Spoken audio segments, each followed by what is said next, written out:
सांभाळण्याकरता योग्य पद्धतीचं त्या ठिकाणी निवडून आलेल्या लोकप्रतिनिधींना जी पक्षाच्या थाप असते, पक्षाची पाठीवर हात ठेवावा लागतो पक्षाने, तर त्यांच्याकडे खासदार आणि आमदाराकडे दुर्लक्ष आहे काँग्रेस पक्षाचं, त्यांच्या नेतृत्वाचं. काही लोक अस्वस्थ आहेत. तर पुढे बघू काय होतं. यावरती काउंटर संजय राऊत असं म्हणतात की यंत्रणा त्यांच्याकडे आहे, त्यामुळे ऑपरेशन लोटस सारखं ते काही करू शकतात. नाही, त्यांना त्यांचे माणसं सांभाळता येत नाही हा प्रश्न आहे. आम्हाला ऑपरेशन वगैरे करायची गरज पडत नाही, आम्ही कधी ऑपरेशनमध्ये पडतही नाही. आणि ईडी सीबीआयचा नेहमीचा त्यांचा रोना आहे हा. आम्ही कधी ईडी सीबीआयकडे गेलोही नाही, कधी आमचा त्यांचा संबंधही नाही. तपास यंत्रणा आपलं काम वेगळं करतात. पण आपलं अपयश म्हणजे महाविकास आघाडीचं अपयश काय आहे की त्यांचे निवडून आलेले प्रतिनिधी त्यांना सांभाळता येत नाही. त्यांचे निवडून आलेले प्रतिनिधी अस्वस्थ आहेत. ते आम्हाला व्यक्तिगत भेटत असतात की आम्हाला कोणी विचारत नाही, आमचा पक्ष आम्हाला काही त्या ठिकाणी जनप्रतिनिधी म्हणून आम्हाला प्रोत्साहन देत नाही, आम्हाला विकासाचे कामं करण्याकरता कुठल्याही पद्धतीचा आम्हाला सपोर्ट करत नाही, किंवा जे काही पक्ष म्हणून हा आधार द्यावा लागतो निवडून आलेल्या लोकांना, तो काही आधार मिळत नाही म्हणून ते अस्वस्थ आहेत.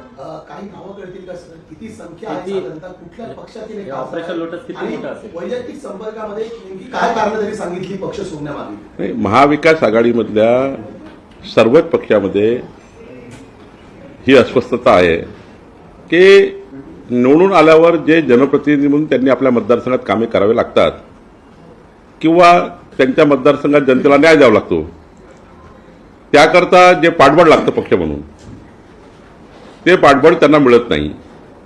एकदा निवडून आले जनप्रतिनिधी की त्यांना कोणी 5 वर्ष विचारत नाही. काँग्रेस पक्ष आणि महाविकास आघाडीमध्ये ही परिस्थिती आहे. त्यांच्या बैठका होत नाही, त्यांचा काय स्थिती आहे त्यांच्या मतदारसंघात कोणी त्यांना विचारायला तयार नाही. त्यामुळे अस्वस्थ आहेत. अनेक मोठे लोक आहेत अस्वस्थ. काही लोक तर त्या ठिकाणी पक्षावर प्रचंड नाराज आहे, नेतृत्वावर नाराज आहे. दिल्लीला त्यांना कोणी विचारत नाही, महाराष्ट्रात कोणी विचारत नाही. त्यामुळे अस्वस्थता आहे काँग्रेस पक्षामध्ये आणि महाविकास आघाडीमध्ये.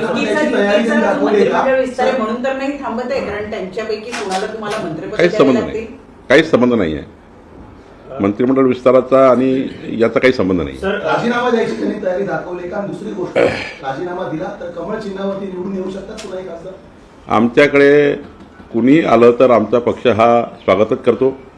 त्यांना आता लढायचं की लढवायचं हा विचार आज नाहीच आहे, कारण आजची ती काही परिस्थिती नाही आहे. पण जेव्हा जेव्हा कोणी आमच्या पक्षामध्ये येतं किंवा येणार आहे, जे अस्वस्थ आहे, त्यांना त्यांच्या मतदारसंघाचा विकास करायचा आहे, त्यांच्या मतदारसंघात जनतेची अपेक्षा पूर्ण करायची आहे, त्या लोकांना तर वाटतं की बाबा आम्हाला विकसित भारताच्या संकल्पाला साथ द्यायची आहे. काही लोकांना असं वाटतं विकसित महाराष्ट्राच्या संकल्पाला साथ द्यायची आहे. देवेंद्रजींच्या नेतृत्वामध्ये महाराष्ट्र हा देशाचा क्रमांक 1 राज्य होत आहे, त्याकरता आम्हाला देवेंद्रजीला साथ द्यायची आहे. मोदीच्या नेतृत्वामध्ये विकसित भारताचा संकल्प झाला आहे, त्याकरता आम्हाला साथ द्यायची आहे. काही जनप्रतिनिधीला असं वाटतं. त्यामुळं काही जनप्रतिनिधी मोदींच्या नेतृत्वाला त्या ठिकाणी साथ देण्याकरता चर्चा करतात आहे. तर मला असं वाटतं यातून काही आज काही याच्यावर बोलणं काही योग्य नाही. सर, ज्येष्ठ नेते शरद पवार यांच्याबद्दलचं वक्तव्य जे आहे गोपीचंद पडळकर यांनी केलं, त्यामुळे थोडीशी नाराजी जी आहे ते भाजपबद्दल त्याची नेमकी भूमिका काय? शरद पवार साहेब हे मान्यवर नेते आहेत. त्यांची आणि आमची वैचारिक भूमिका नक्की वेगळी आहे. पण शरद पवार साहेबांसारख्या व्यक्तीवर व्यक्तिगत टीका टिप्पणी करणे आणि अत्यंत खालच्या पद्धतीची टीका करणे हे काही पक्षाला मान्य नाही. आम्ही जे या पद्धतीचं वक्तव्य करतायत त्यांना योग्य समज देऊ. पण पवार साहेबाबद्दल सन्माननीय जे आहे या लोकांबद्दल कुठल्याही पक्षाचे जे वरिष्ठ नेते आहेत, या राज्याला ज्यांचं नेतृत्व लाभलं आहे, अशा कुठल्याही पक्षाच्या नेत्यावर आमच्या पक्षातल्या लोकांनी व्यक्तिगत टीका टिप्पणी करणे यावर आम्ही याच्यामध्ये दखल घेणार आहोत आणि हे पक्षाला काही मान्य नाही आहे. समज दिली जाईल का प्रयत्नांना? कारण स्वतः फडणवीस विधानसभेमध्ये स्टेटमेंट करतात दूर करायला हवी आणि अशा प्रकारची वक्तव्य केली जातात. नाही, हे तो मान्यच नाही पक्षाला. सन्माननीय शरद पवार साहेबाबद्दल जे बोललं गेलं ते पक्षाला मान्य नाही आहे आणि योग्य पद्धतीने आम्ही त्याची दखल घेतली आहे. खरं तर कुठल्याही महाराष्ट्राच्या कुठल्याही पक्षाच्या नेत्याबद्दल निंदाजनक वक्तव्य काही पक्षाला आम्हाला मान्य होत नाही आणि त्याबद्दल दखल आम्ही घेतली आहे. सर, खरं तर मंत्रिमंडळ विस्ताराची चर्चा सुरू आहे. आज महायुतीचे प्रमुख नेते दिल्लीत जात आहेत, तुम्ही देखील जाताय. नेमके आज फायनल होईल का सगळं?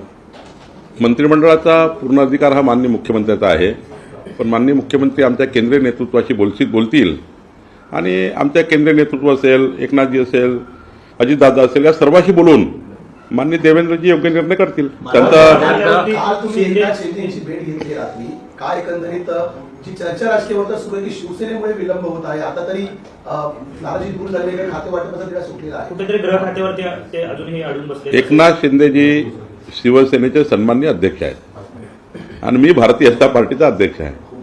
महायुती आहे. दोन अध्यक्षांनी भेटणे याच्यात काही गैर नाही आहे. आम्ही रोजच भेटत असतो. मला वाटलं काल की एकनाथजीकडे आम्ही चहा घ्यायला गेलो पाहिजे. मी त्यांना फोन केला की मला यायचं आहे तुमच्याकडे. तर त्यांनी काल मला खूप वेळ दिला आणि आम्ही दोघांनी खूप चर्चा केली. शेवटी राज्याच्या विकासाकरता आमची महायुती आणि तीनही पक्ष, शेवटी सरकारची जबाबदारी आहे विकास करायची, पण पक्ष म्हणून आमची काही जबाबदारी आहे की जे सरकार आलं आहे त्या सरकारकडनं तिन्ही पक्षाचा अजेंडा आहे. तिन्ही पक्षांनी आपापले जाहीरनामे दिले आहे. तिन्ही पक्षांनी मॅनिफेस्टो दिले आहे. काही आमचा कॉमन मॅनिफेस्टो आहे, पण 14 कोटी जनतेच्या विकासाकरता या राज्यामध्ये शिवसेनेची भूमिका, राष्ट्रवादीची भूमिका, आमची भूमिका एकत्रितपणे सरकारमध्ये गेली पाहिजे आणि त्यामुळे आम्ही एक समन्वय करणार आहोत. राज्यात कुठेतरी राज्याचा मी अध्यक्ष आहेत आणि अजितदादा आहेत, तिकडे एकनाथजी आहे. आम्ही एक समन्वय करणार आहे पक्षाचाही आणि पक्षाची समन्वय समिती आणि सरकारमध्येही समन्वय, ज्यातून आपल्याला आपले तिघाची मॅनिफेस्टो पूर्ण करता येईल, जाहीरनामे पूर्ण करता येईल, जनतेला न्याय देता येईल. 14 कोटी जनता ही न्यायाची प्रतीक्षा करतं. म्हणजे जे काही झोपून उठल्यापासून झोपतपर्यंत जनतेचे प्रश्न आहेत आणि आमचा अजेंडा आहे तो आम्ही पूर्ण करू. काल बांगलादेश संदर्भामध्ये आंदोलन आहे सगळीकडे पाहायला मिळालं. दुसरीकडे पुण्यामध्ये रोहिंगे स्वतःचं घर बांधतायत, 500 रुपयामध्ये आधार कार्ड मिळत आहे. कसं बघताय सगळं? नाही, मोठ्या प्रमाणावर महाराष्ट्रामध्ये घुसखोरी सुरू आहे. माननीय मुख्यमंत्र्यांची दखल घेत आहे आणि बांगलादेशी हिंदूसोबत देशातला हिंदू, जगातला हिंदू उभा झाला आहे आणि आमची स्पष्ट भूमिका आहे की बांगलादेशी हिंदूवर जे त्या ठिकाणी अत्याचार सुरू आहे, अन्याय सुरू आहे, त्यावर आमचं केंद्र सरकारही लक्ष देऊन आहे. आम्ही सुद्धा तीव्र पद्धतीने रस्त्यावर उतरलेलो आहोत.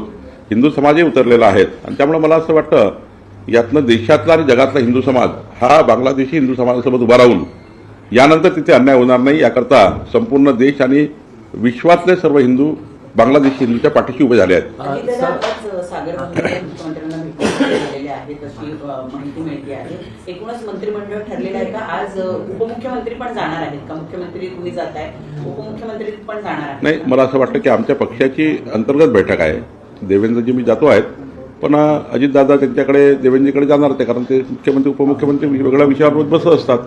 त्यामुळे त्यांची काही चर्चा असेल त्याबद्दल मला माहिती नाही. नाना पटोले यांनी भेट दिली. एकंदरीतच विरोधकांकडून मार्कडवाडी प्रकरण किंवा एकंदरीतच या ईव्हीएम संदर्भात पेटवलं जातं का हे प्रकरण? मार्कडवाडीमध्ये 4 निवडणुकामध्ये कसं कसं मतदान झालं यापूर्वी मी सांगितलं आहे.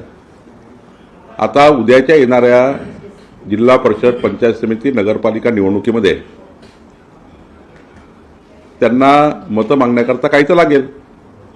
महाविकास आघाडीला मतं मागण्याकरता ग्राउंड तयार करताय आणि ईव्हीएमवर बोलून खोटारडेपणा करतायत. नाना पटोलेजींनी आपल्या मतदारसंघात जर बघितलं तर तिथे कळेल त्यांना की त्यांचे बूथ का मागे आहे, ते का मागं पडले आहे. आता बघा, नाना पटोलेजीला पहिला प्रश्न माझा आहे की त्यांचे निवडणूक प्रमुख, नाना पटोलेंचे निवडणूक प्रमुख, त्यांचे इलेक्शन एजंट अनिल वडपल्लीवार हे हायकोर्टमध्ये गेले की मोदी सरकारच्या आणि महाराष्ट्र सरकारच्या मुख्यमंत्री माझी लाडकी बहीण आणि 12 योजना, शेतकऱ्याला वीज बिल माफी, या योजना बंद केल्या पाहिजे.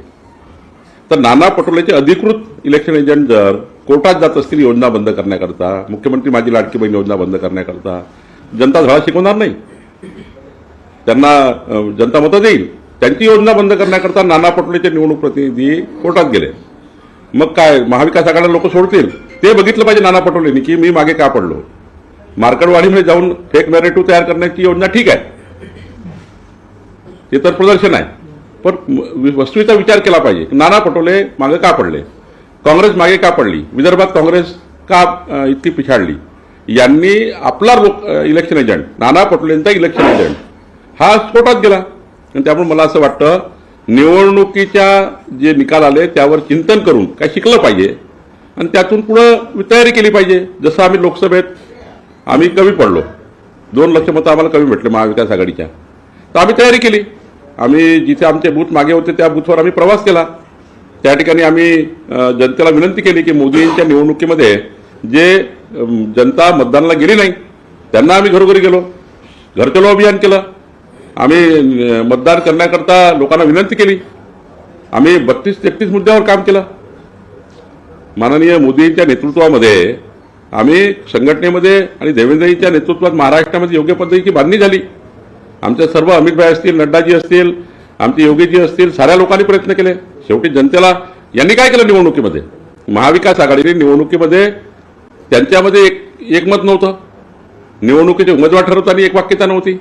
त्यांच्या 50 चुका आहेत निवडणूक लढण्याच्या. त्या चुकांना शोधता भारतीय जनता पार्टीला बदनाम करण्याकरता ईव्हीएमवर दोष देणे, जर असेच दोष देत झाले ईव्हीएमला तर पुढच्या काळामध्ये जिल्हा परिषद, पंचायत समिती, नगरपालिकामध्ये जमानती वाचणार नाही. त्यांच्या कार्यकर्त्याची निवडणूक आहे. कार्यकर्त्याच्या निवडणुकीत जर नेते असे वागले तर लोक काय सोडतील. म्हणजे लोकांनी दिलेलं बहुमत त्याचा अपमान करतायत. 3 कोटी 11 लाख लोकांनी महायुतीला मतदान केलं, याचा अपमान आहे. हा याचा अपमान आहे. नाना पटोलेंनी स्वतःचं मतदान ईव्हीएम केलं आहे. नाना पटोलेंनी हे जे बोलतात आहे शरद पवार साहेब किंवा नाना पटोले यांना जर ईव्हीएमवर त्या ठिकाणी विश्वास नव्हता, का मतदानाला गेले, का तुम्ही मतदान केलं, तुम्हाला विश्वास नाही ना, मग तेव्हा का आक्षेप घेतला नाही हे मतदान मी केलं आहे, माझं मतदान चुकलं आहे, तेव्हा ईव्हीएमवर का आक्षेप घेतला नाही. मतदानाच्या दिवशी आक्षेप का नाही घेतला, तुम्ही स्वतः मतदान केलं, तुमचं मतदान तुम्हाला मिळालं, तुमच्याकडे त्याची नोंद आहे, तुम्हाला ते माहिती आहे मी मतदान केलं आहे, आणि आता तुम्ही निवडणूक झाल्यानंतर मतदानाच्या दिवशी हा आक्षेप का नाही घेतला माझं मतदान चुकलं. हे खोटारडेपणा आहे. हा खोटारडेपणा बंद केला पाहिजे. याचा जनता पुन्हा लथाड आहे, जनता मार देईल.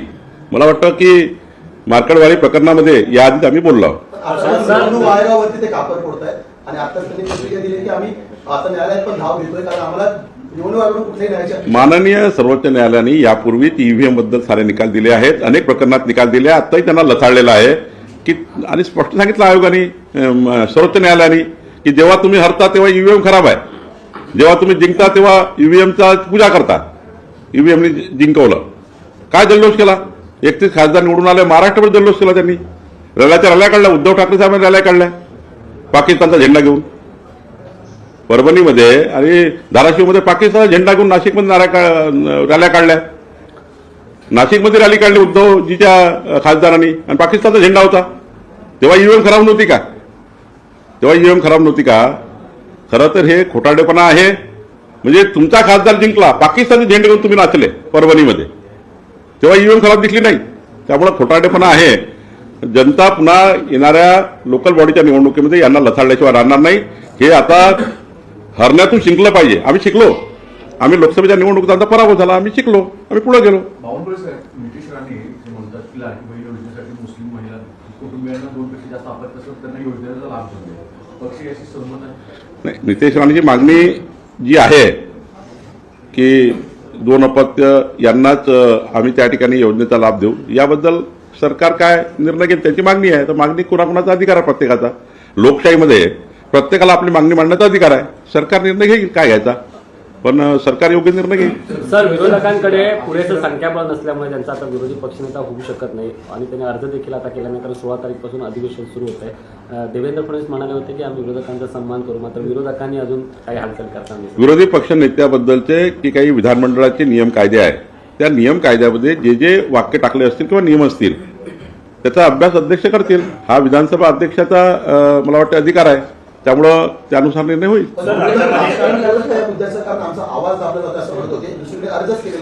पहिलं आत्मपरीक्षण करा. तुम्ही विरोधी पक्ष नेता बनण्या एवढं सुद्धा बहुमत तुम्हाला आलं नाही आहे. मागणी काय करता, मागणी करायची वेळ का पडली तुम्हाला.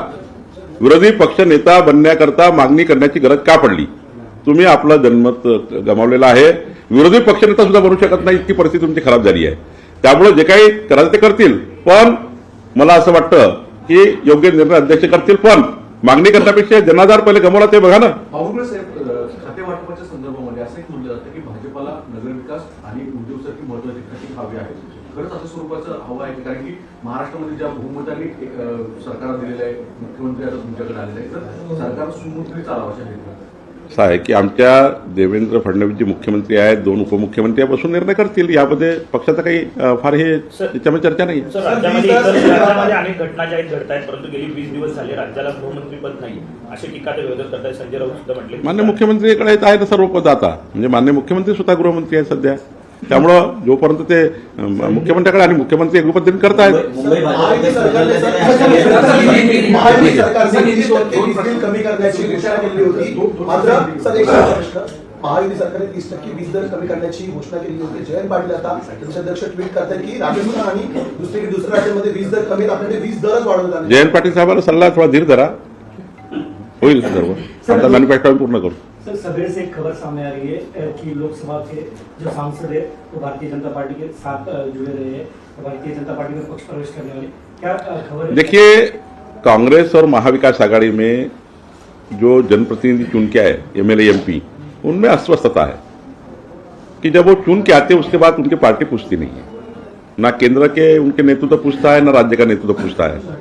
उनके जो मतदार संघ में जो उनका एमएलए एरिया, एमपी एरिया में जो विकास के काम है उसके बारे में कोई उनसे चर्चा होती नहीं है. जब चुन के आते प्रतिनिधि, उनको जवाबदारी होती है पार्टी की, उनको संभालना. अब ऐसे में वो बहुत मेंबर ऑफ पार्लियामेंट, एमएलए, उनमें एक पार्टी नेतृत्व के बारे में एक गुस्सा है और वो निश्चित हमसे मिलते हैं, बात करते हैं, बताते हैं कि हम किस बात से नाराज है. कोई उनसे चर्चा ही करता नहीं है, क्योंकि महाविकास आघाड़ी का जो यहाँ तक उनका जो प्रवास हुआ है, वो उनका जो भी महाविकास आघाड़ी का पतन हुआ है उसमें संवाद नहीं है. और संवाद नहीं होने की वजह से उनके बीच में एक टकराव है, आपस में भी टकराव है महाविकास आघाड़ी की पार्टियों में, और कांग्रेस पार्टी के इंटरनल भी बहुत टकराव है. उसमें वो अस्वस्थ है. तो मुझे मिलते हैं, सबको मिलते हैं हमारे पार्टी में, और बोलते हैं कि भाई हमारे पार्टी में कुछ अच्छा नहीं चल रहा है. तो मुझे लगता है कि आगे देखेंगे क्या होता है. कि अभी तक कौन कांग्रेस के, यूपीडी के, राष्ट्रवादी, शरद पवार के? देखिए, सभी तरफ ऐसी परिस्थिति है. जब नेता लोग संभाल नहीं पाते अपने जनप्रतिनिधियों को, तो हर पार्टी में ये हालत होती है. उनके पास परिस्थिति ऐसी है. आज आप हमारे पार्टी में हम लोग चर्चा होती है, संवाद होता है, बैठकें होती है, पूछा जाता है, सब जनप्रतिनिधि के साथ हम काम करते हैं. हमारे पार्टी में कभी हमारे जनप्रतिनिधि अस्वस्थ नहीं होते, कारण हमारे यहाँ सभी एक साथ मिलकर काम करते हैं. आज आप दिल्ली जा रहे हैं, जो महाराष्ट्र के वरिष्ठ नेता है, मुख्यमंत्री, दो मुख्यमंत्री, आप भी, क्या आज मंत्रिमंडल विस्तार पे मुहूर्त लगेगी? नहीं, देखिए, माननीय मुख्यमंत्री जी, हमारे दोनों उप मुख्यमंत्री जी हमारे वरिष्ठ नेताओं के साथ चर्चा करेंगे और निश्चित रूप से जल्दी अच्छा हल निकलेगा, जल्दी होगा. सर जो बयान है लाडली बहन को लेकर, क्या पार्टी सहमत है इससे? किसका? नहीं, नीतीश राणे जी ने इतना ही कहा कि जब हम जो लोकल बॉडी चुनाव है, कारपोरेशन, नगरपालिका और ऐसे बहुत जगह ऐसा होता है कि एक हम 2 अपत्य की एक कंडीशन रहती है, चुनाव के लिए भी रहती है. तो उनका कहना सिंपल है कि भाई जब योजना करते हैं, योजना का लाभ देते हैं, तो आप इसमें भी जनसंख्या कंट्रोल वाली जो बात है, इसमें भी आप सुधार क्यों नहीं करते हो. कई लोगों ने बोला मतदान प्रक्रिया में भी सुधार करो. उनका भी एक कहते हैं कि भाई जो मतदान करेगा उनके लिए भी योजना चालू रखो. ऐसे बहुत सुझाव आते हैं. तो नीतीश राणे का सुझाव है कि 2 अपत्य को रहेंगे उनको ही योजना दीजिए, सभी सरकार की योजना है. तो डिमांड करना हर व्यक्ति का काम है. जनता में सबका अपना अधिकार है डिमांड करना, सरकार उस पर निर्णय करेगी.